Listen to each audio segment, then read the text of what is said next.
Derler Çakıcı yar fidan boylum, yıkarız konakları.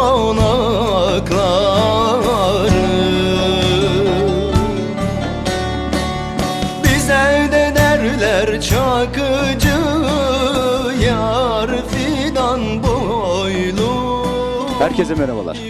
Bugün İzmir Buca ilçesine bağlı 4 köyden biri olan Belenbaşı'ndayız. Ben Arda Zeyveli. Bugün burada Yörük dernekleri, Türk Elleri dernekleri adı altında birçok Yörük misafirimiz bulunmakta. Bu güzel kahvaltıda, bu güzel ve sıcak samimi ortamda nasıl bir Türklük, birlik, beraberlik olduğunu hep beraber izleyeceğiz.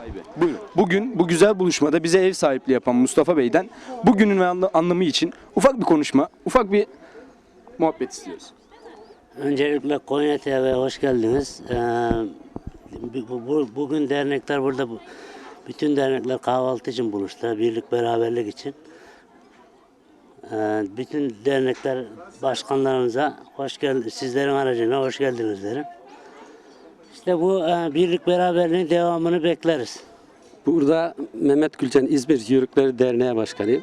Biz bugün burada her sene geleneksel olarak başlattığımız Yörüklerin tanışma ve kaynaşma, Yörük derneklerinin kaynaşma kahvaltısında bulunmaktayız. Bu kahvaltıyı elimizden geldiği kadar her sene yapmaya çalışacağız ve İzmir'de bizler artık Yörük dernekler olarak bir çığır açmaya, büyümeye başladık. Biz derneği kurduğumuzda 3-5 dernek varken şimdi 7-8-10'a gittik. Şimdi burada bütün dernek başkanlarımız da var. Arkadaşlar ileride onlara da konular verileceklerdir. Bugün buradan sonra çıkıp ormandan bize devletimiz bir yer verdi. Oranın da tanıtımını yapacağız. En güzel şekilde olması dileğiyle Konya TV'ye de bu çekimi yapıp bize yayınlattığı için Hatsan'a, Bahtir Bey'e ve tüm arkadaşlara, katılanlara çok teşekkür ediyoruz. Vallahi bugün burada Belenbaşı'nda işte Buca İzmir Yörükler Derneği'nin kahvaltısına geldik. Tabii öncelikle dernek başkanımıza, Mehmet Bey'e, Meryem Hanım'a çok teşekkür ediyoruz. Bildiğiniz gibi Aksaray Gözleme'de muhteşem bir kahvaltısı var. Birlik, beraberlik olalım diye bunlara destek amacıyla buradayız. Evet, Yörükler birer dernek kurduk. İyi ki kurmuşuz. Bir atasözü anlamı Anyalı'yla Konyalı'yla tanışmış olduk. Çok iyi oldu bizim için. Çok iyi bir organizasyon da şu anda gördüğüm kadarıyla. Şimdi de yanımızda Eskişehirler Derneği Başkanı Şuayb Parlak bulunmakta. Şuayb Parlak'la benim de şahsi olarak mazim oldukça geniştir. Birkay Karadavut, Kara Efe dediğimiz Efemizle beraber beni Şuayb abiyle tanıştırdı ve Şuayb abi gerçekten bize çok konuda yardımcı oldu. Ve bunun gibi birçok buluşmada da hep bizden desteğini esirgemediği için öncelikle ben şahsım olarak kendisine çok teşekkür ediyorum. Ve bunun yanı sıra Şuayb Bey'den bugünün anlamına, bugünün güzelliğine dair güzel cümleler istiyoruz. Evet, bana bu söz hakkını verdiğiniz için teşekkür ederim. Ben Ege Eskişehirler Derneği Genel Başkanı Şuayb Parlak. Evet, Eskişehir'de doğduk, büyüdük ama hayat bizi ister istemez gurbetlerde iş ve meslek, okul aşamalarında dolandırdı. Şu anda İzmir'de bir kamu kuruluşunda çalışıyorum ama aynı zamanda da Eskişehirli olmaktan dolayı da Eskişehirler Derneği'nin başkanlığını yürütmeye devam ediyoruz. Ben aynı zamanda Eskişehirli bir yörüğüm. İzmir'de yörüklerle tanıştık, güzel insanlarla tanıştık. Daha önceki aşamalarda da birkaç sefer ifade etmiştim. İzmir'in çevresindeki özellikle Merkezköy konumundaki Belenbaşı olsun, Tekeli olsun, Ahmetler Köyü olsun, Torbalı'nın Karakuyusu olsun, Kemal Paşa'nın köyleri olsun, artı Yaka Köyü olsun. Çevrede çok yakınında bile, şehrin çok yakınında bile Yörük köyleri var. Bunlar dernekler kurmuşlar. Bir de ayrıca İzmir'in içinde faaliyet gösteren İzmir Yörükler Derneği de var. Biz bu Yörükler Derneği'nin şu anda kahvaltısındayız. Onlarla olmaktan mutluyuz. Bugün ben de buraya davetli olarak geldim. Sağ olsun dernek başkanımız Mehmet Bey geçen gün beni arayıp böyle bir kahvaltı düzenleyeceğini, beraber bir kahvaltı yapalım. Sağ olsun Orman Bakanlığı tarafından kiraladığımız, kendimiz yapabilirsek bir piknik alanı için hem bir kahvaltı yapıp hem gidip alanımızı görelim diye davet etti. Dün akşam da nöbetçiydim. Nöbetim de iyi geçti. Nöbet ertesi yorgunluk falan dinlemeden bu böyle bir gelenek, görenek ve milli değerlerimizin yaşatılması adına ben de katıldım kahvaltıya. Düzenleyen arkadaşlara çok teşekkür ederim. Benim çok fazla bir katkım olmadı bu şeyde. Her şeye Mehmet Bey koşturuyor. Burada güzel bir gün, kış günü, aslında biraz hava yağmurlu gibi olacak ama biz yağmur da olsa yine burada bu kahvaltımızı yapıp mesire yerimizi diyeyim gezip görmek için gelmiş bulunuyoruz. Tek kelime olarak öz Türkçeden gelen yürüyen anlamında Türklüğün özüdür. Orta Asya'dan gelip geçimini tarihsel süreç içerisinde hayvancılık, zaman içerisinde ve tarım, daha sonra sanayiye geçiş. Şu anda eski anladığımız, benim çocukluğum dönemindeki anladığımız şekilde yörüklük kültürünü yaşatıyoruz. Böyle geleneklerimizi yaşamak için uğraşıyoruz ama geriye dönüp de o günleri yaşamamız mümkün değil. Artık sanayi toplumu daha çok uzay çağına geçtik artık. Bunlar bir nostalji gibi, unutmamak, unutturmamak amacımız. Nereden geldiğimizi bilip nereye gideceğimizi de hedefleyeceğiz. Yani yörüklüğün şeyi bu, yani çalışır, dürüsttür, vatanına, milletine sadıktır.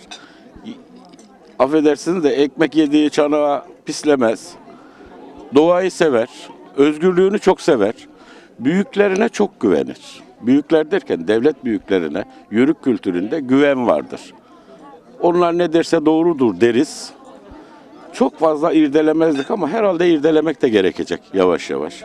Peki Ahmet Bey, az önce çok güzel bir cümle kurdunuz. Eskiden var olan bir yörüklükten, bir nostalji olmuş bir yörüklükten bahsettiniz.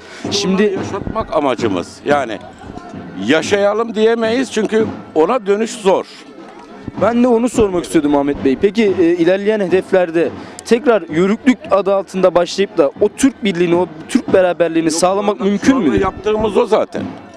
Bence yaptığımız o. Yani yörük derken millet şöyle bir algıya düşmesin. Dağda gezen, hayvanlarla uğraşan, hayır. Ben de çocukluğumda oğlak güttüm, kuzu güttüm, çift sürdüm, harman çektim ama şu anda onlar artık kalmadı. Gidip oraya da dönemeyiz. Evet. Bunları yaptıklarımızı anlatıyoruz.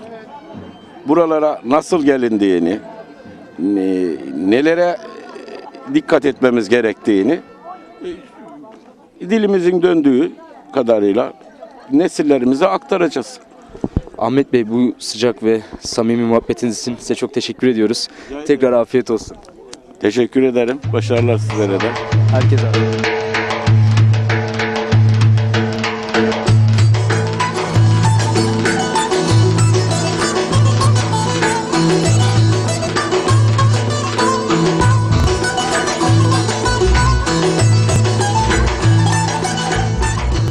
Misafirlerimiz, Yörük Türkmen kültürünün özel ve güzel insanları, Yörük beyleri ve Yörük anaları, hoş geldiniz. Yörük kültürünün yaşatılması ve tanıtılması için düzenlediğimiz bu kahvaltımıza katılımınızdan büyük mutluluk duydum. Tekrar hoş geldiniz diyerek İzmir'imizde ve Türkiye'mizde Yörüklerin biz de varız, biz bu ülkenin temel taşlarıyız diyerek birbirleriyle kaynaşması, birlik ve beraberliklerini arttırması geleceğimize olan güvenimizi arttırıyor. Tekrar hoş geldiniz, afiyet olsun.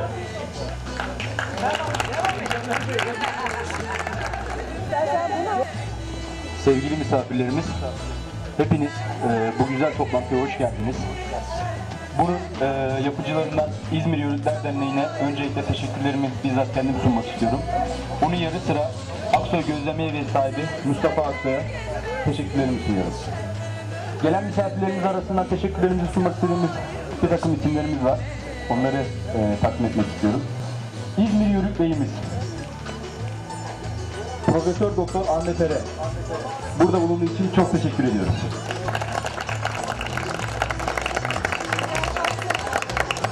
İzmir Yörükler Derneği Başkanımız ve bu güzel toplantının mimarlarından Mehmet Gülcan'a teşekkürlerimizi sunuyoruz.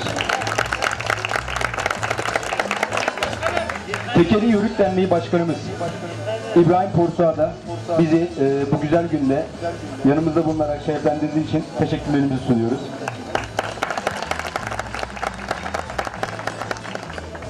Ahmetli Yörük Derneği Başkanımız Mehmet Şimşek'in de bu güzel günde aramızda görmekten dolayı mutluluklarımızı iletiyor, teşekkürlerimizi sunuyoruz. Kemalpaşa Yörük Derneği Başkanımız Mustafa Taşan, çok teşekkür ediyoruz yanımızda bulunduğunuz için. Muğla Dalaman Yörükleri Derneği Başkanı Kadri Efe'ye de bu güzel günümüzde bulunduğunuz için çok teşekkür ediyoruz.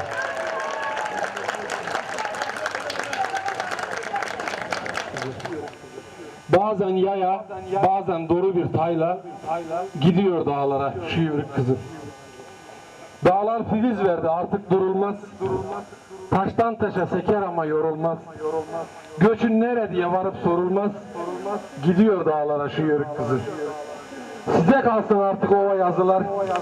Önde ana koyun peşte kuzular. Yürekte sevdası nice sızılar. Gidiyor dağlara şu yörük kızı.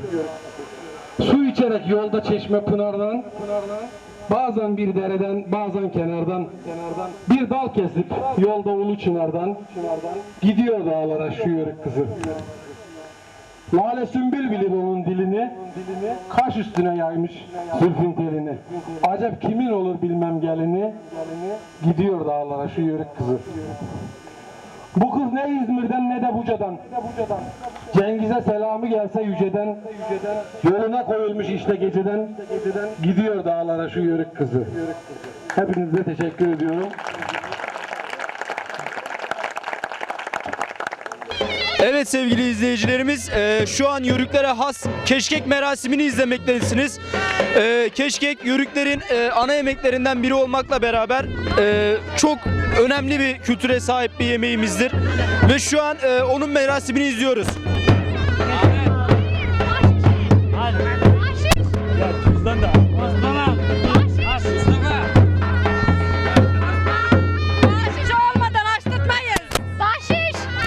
Cüzdan da Osman'a. Osman ağa torunu. Evet. Osman Ağa torunuymuş. Bahşiş olmadan keşke kazanı açılmaz. Evet. Hadi Osman Bey. Eli korunmaz. Ağın eli tutulmaz. Ağın eli tutulmaz. Tamam ayarlayacağız. Sorun Hayır değil. burada ayarlayacağız.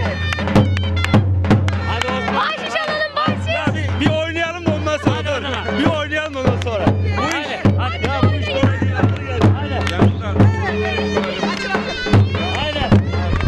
Sevgili Meryem ablacığım, bize bu keşkeği anlatabilirsen eğer izleyicilerimize çok memnun oluruz. Keşkek Yörüklerin ana yemeğidir. Ana yemeği. Peki bu yemeğin içerisinde var olan maddelerden de bize bahsedersen çok memnun oluruz. Keşkek düğünlerde, bu tür eğlencelerde ana yemektir. Aslında bunu yapan teyzemizden alsak daha iyi olur. İşte et, buğday, tereyağından oluşan bir tür geleneksel yemeğimizdir burada. Ve şu anda yapan teyzemiz açtırmıyor bahşiş almak için. Bunu Mustafa Bey de oynatarak teker teker gidirecek. Tamam. Evet, Yörük anamızı görüyorsunuz. Bahşiş olmadan kazanı açtırmıyor. Şimdi açıldı. Keşke kazanı şimdi açıldı.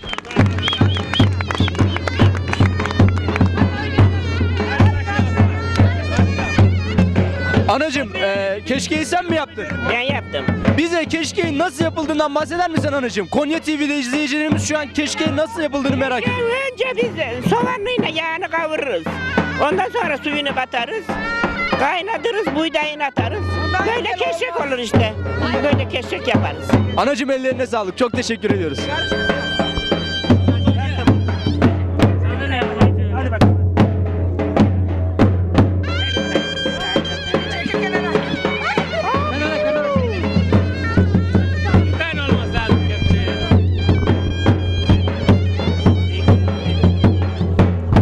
Evet, keşkeği yapan Yörük anamız şimdi keşkeği dövmeye başladı.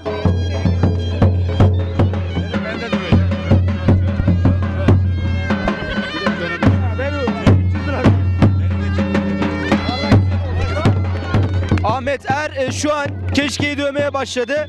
Kendisi aynı zamanda doktor olmakta.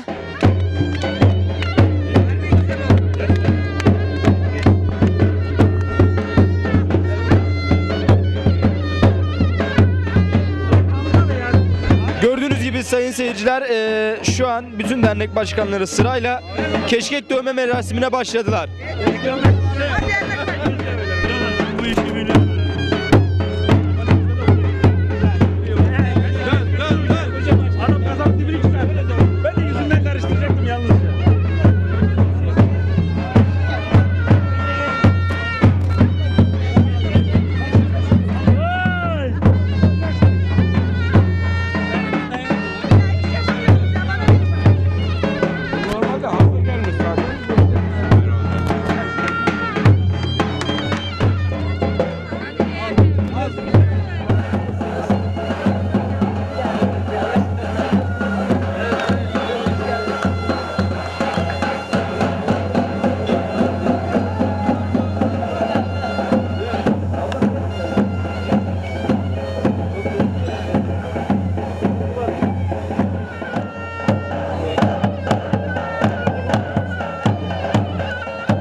Orman Bakanımız tarafından Ormanlık Bakanlığı'ndan verildi.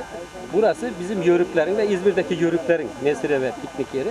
Bundan sonra burada etkinliklerimizi, bütün örf ve adetlerimizi, kültürel alanlardaki şeylerimizi burada yapacağız. Burası toplamda 14.14 hektar. Yani kısacası 140 dönüm diye tabir ediyoruz. Bunun 30 dönümü çevrili. Şu an 30 dönümle başlayıp devletle beraber işbirliği yaparak, belediyelerle işbirliği yaparak hep beraber burada bizim 7-8 tane de yörük derneğimiz var. Burada tabii bütün biz dernekler olarak elimizden gelen çalışmayı yaparız ama iş adamlarımıza, yörüklere de iş düşüyor. Herkes burada elini taşın altına koyar.